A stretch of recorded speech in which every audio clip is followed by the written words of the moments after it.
We were talking about it for that. I don't like waiting.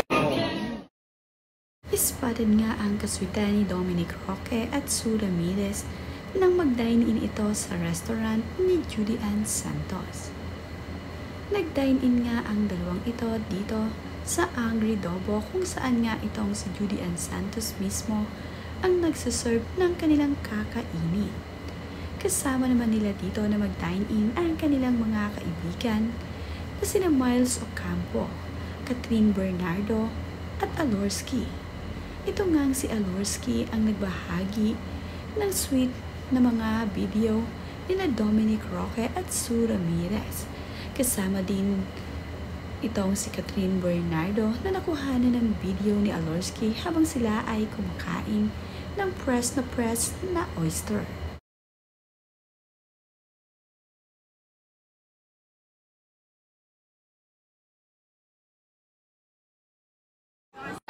Cheers po! Cheers po! Kinakain God. Sana sumama yung bake and recipes. Grabe. Thank you very much. We were talking about it for that. Cheers! Cheers!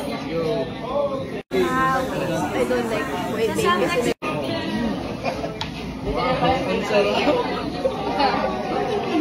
Ate, grabe man to. Naniniwala ko kasi pumipiyok-piyok ka.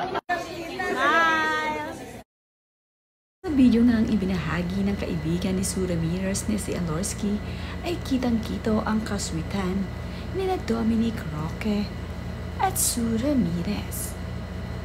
Talaga namang itong si Dominic ay maganda na ang relasyon dito kay Sue. Hindi naman nga ikinakaila ni Dominic at Sue Ramirez na lumalabas na nga sila parati at talaga namang getting to know each other na ang dalawang ito.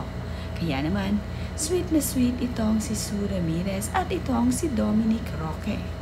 Nagiging malapit na nga ang dalawang ito sa isa't isa at going to forever na nga ba ang dalawang ito at sila na nga ba ang magkakatuluyan.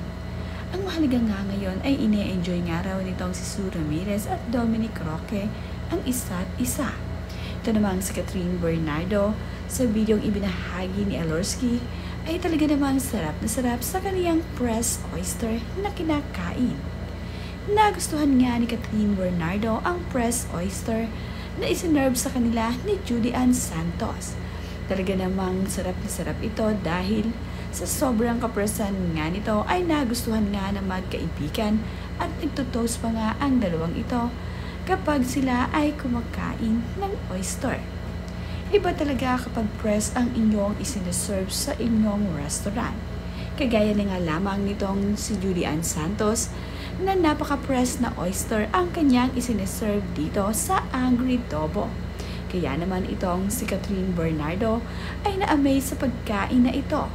Masasarap nga na mga pagkain ang kanilang nakain dito sa Angry Dobo.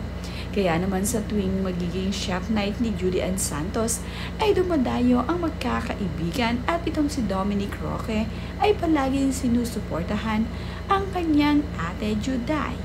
Malapit na malapit itong si Dominic sa kanyang ate Juday.